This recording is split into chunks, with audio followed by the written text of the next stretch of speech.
नमस्कार, मैं रचना Sharma चढ़दीगला time TV देख रहे हैं सभी दर्शकों का स्वागत करती हूं। आप देख रहे हैं हरियाणा के समाचारों की शुरुआत से पहले एक नजर आज की मुख्य सुर्खियों पर।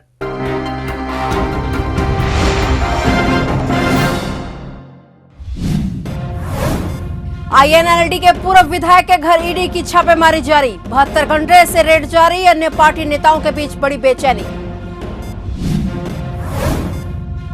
डब्ल्यूएफआई के निलंबित अध्यक्ष ने यूडब्ल्यूडब्ल्यू को लिखा पत्र, संजय सिंह ने की अस्थायी निलंबन को तुरंत हटाने की मांग, कहा आईओए का फैसला गैर कानूनी।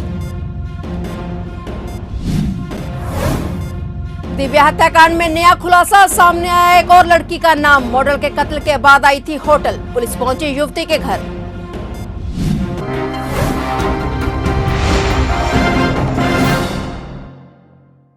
और अब समाचार विस्तार से। हरियाणा के आईएनएलडी पार्टी के पूर्व विधायक दिलबाग सिंह के घर पर ईडी की रेड जारी है। यह छापेमारी करीब 72 घंटों से चल रही है।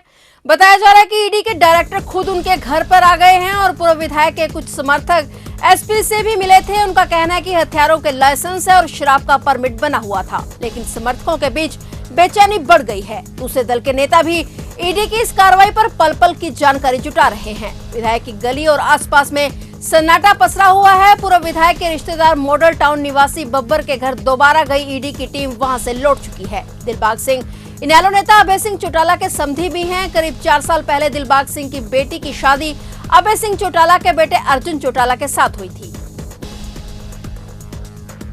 पीएम मोदी की गारंटी की गाड़ी पूरे देश के प्रत्येक गांव-गांव, शहर-शहर जा रही है। विकसित भारत संकल्प यात्रा के माध्यम से जहां केंद्र और प्रदेश सरकार की जनहित की योजनाओं से जनता को अवगत करवाया जा रहा है, वहीं मौके पर ही लाभार्थियों को विभिन्न योजनाओं का लाभ भी दिया जा रहा है। इसी कड़ी में आज प्रधानमंत्री मोदी की गारंटी की गाड़ी जगाधरी विधानसभा के गाँव लेदा खादर पहुंची। हरियाणा के कैबिनेट मंत्री कंवरपाल गुर्जर ने कार्यक्रम में मुख्य अतिथि के रूप में शिरकत की। उन्होंने बताया कि प्रधानमंत्री नरेंद्र मोदी की विकसित भारत संकल्प यात्रा से लोगों को बहुत फायदा मिल रहा है। वहीं भगवान श्री राम मंदिर के प्राण प्रतिष्ठा समारोह को लेकर कैबिनेट मंत्री ने कहा कि देश भर में खुशी का माहौल है। 500 साल बाद यह सपना साकार होने जा रहा है। राम मंदिर प्राण प्रतिष्ठा समारोह का दिन दीपावली से कम नहीं है। उन्होंने कहा कि जल्दी सभी वहाँ जा सकेंगे। इसके लिए एयरपोर्ट, रेलवे स्टेशन, सभी प्रकार की व्यवस्थाएं की गई है। देखिए, बहुत ही अच्छा रिस्पॉन्स है और लोग बहुत खुश हैं इससे, क्योंकि उनकी बहुत सी समस्याएं जिनके लिए उन्हें बार बार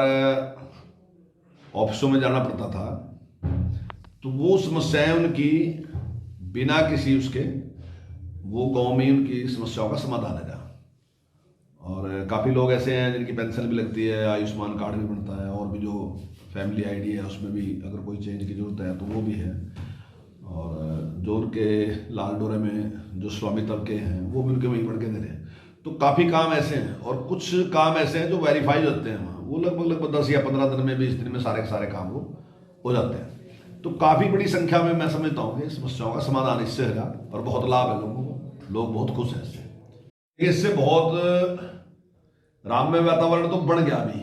अभी जिस प्रकार से यात्राएं निकल रही है, लोगों में जिस प्रकार का उत्साह है, जिस प्रकार से कीर्तन हो रहे, तो वो माहौल बढ़ता जा रहा। और मैं समझता हूँ 22 तारीख तक ये पूरे उफान पे होगा। चारों तरफ आपको राम ही राम दिखाई देंगे। तो बड़ी भारी खुशी है लोगों में, हर आदमी में खुशी है, हर भारतीय इस बात से खुश है। और सब के सब चाहते हैं कि उस टाइम से आज तक चाह रहे थे ये बात कि वहाँ राम मंदिर बनना चाहिए, और बहुत ही सुंदर और जैसी कल्पना करी थी वैसे ही राम मंदिर बन के तैयार होगा वहाँ। तो हर आदमी खुश है इससे। ये बात सही है कि सारे लोग वहाँ जा नहीं सकते, अभी इतनी बड़ी संख्या तो वहाँ खड़ी भी नहीं हो सकती, जितने लोग जाना चाह रहे एक साथ। तो इसलिए माननीय प्रधानमंत्री ने अपील भी की कि अभी आप अपना इरादा स्थगित करें, अभी ना आए वहाँ अयोध्या में, और थोड़ा टाइम के साथ ना ऐसा ऐसा खुलता रहेगा और सारी व्यवस्थाएं हैं। अब तो इतना बड़ा एयरपोर्ट भी वहाँ बन गया, रेलवे स्टेशन इतना अच्छा बन गया, तो आने वाले टाइम में बहुत बड़ी संख्या में लोग वहाँ जाएंगे। बहुत सुंदर जगह वहाँ, सारा का सारा बहुत सुंदर व्यवस्थाएं की हैं। तो लेकिन एक साथ ना आए ऐसी उन्होंने अपील की।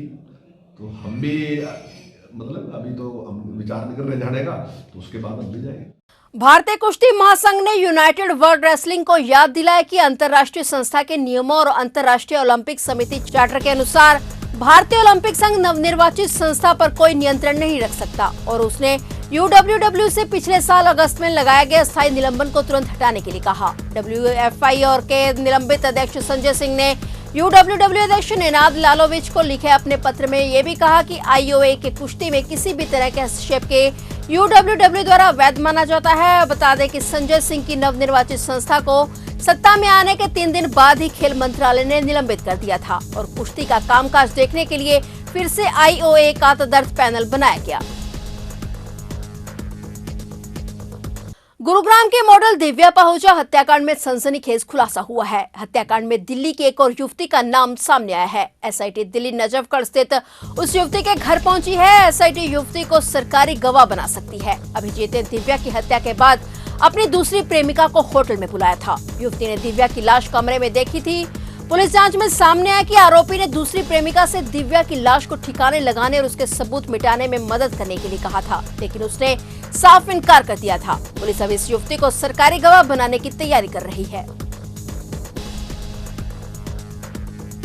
कांग्रेस में वापसी कर चित्रा सरवारा काफी उत्साहित नजर आ रही हैं और चेहरे पर खुशी साफ देखी जा रही है। कांग्रेस ज्वाइन करने के बाद अंबाला पहुंचने पर पहली बार पत्रकारों से रूबरू हुई चित्रा ने कहा कि उनके सभी समर्थकों का ये एक मत था कि आगे की राजनीतिक लड़ाई कांग्रेस के झंडे के नीचे और राहुल गांधी के नेतृत्व में लड़नी चाहिए, इसलिए कांग्रेस में वापसी की गई। इसके चलते राजनीतिक लड़ाई और अपनी आवाज दोनों को बुलंद करेंगे। देखिए, वजह ये रही कि जो हमारे सभी साथी थे, टीममेट्स थे, इलाके की एक आवाज़ थी। जो सबका मन और मत था वो ये था कि आगे की जो भी लड़ाई है, वो हम सशक्त तौर पर कांग्रेस के झंडे के नीचे और राहुल गांधी जी के नेतृत्व में बेस्ट लड़ सकते हैं। और प्रदेश में जैसे भूपेंद्र हुड्डा जी हैं, बाबरिया जी हैं और उदय भान जी हैं, बहुत एक लंबी कवायद सबने करी। एक ड्यू डिलिजेंस, ड्यू प्रोसेस के बाद ये बात हाई कमांड से क्लियर हुई कि हम टीम को साथ जोड़ें और इससे कांग्रेस भी सशक्त होगी। तो मैं समझती हूँ कि दोनों तरफ से टीम्स का भी मन था और हाई कमांड की मंजूरी भी थी और भूपेंद्र हुड्डा जी, दीपेंद्र जी ने अथक प्रयास करे जोड़े रखने के लिए। एक पारिवारिक हमारे संबंध थे, उनको एक राजनीतिक जो है ताकत बनाने के लिए उन्होंने बहुत मेहनत करी। तो आज उसके चलते आज ये वापस कांग्रेस में ज्वाइनिंग हुई है और हम समझते हैं और हमें उम्मीद है कि हम इस ज्वाइनिंग के माध्यम से अपने इलाके के अपने लोगों की लड़ाई और आवाज दोनों बुलंद करेंगे। दीपेंद्र सिंह हुड्डा करनाल के सेक्टर 12 स्थित जाट भवन में आयोजित दलित एकता सम्मेलन को संबोधित कर रहे थे। इस दौरान दीपेंद्र हुड्डा ने कहा कि मुख्यमंत्री मनोहर लाल ने कहा है कि 1 नेशन 1 पोल से पैसा बचेगा। यदि ये ऐसा है तो हरियाणा से ही इसकी शुरुआत करवाएं। कांग्रेस इसके लिए तैयार है।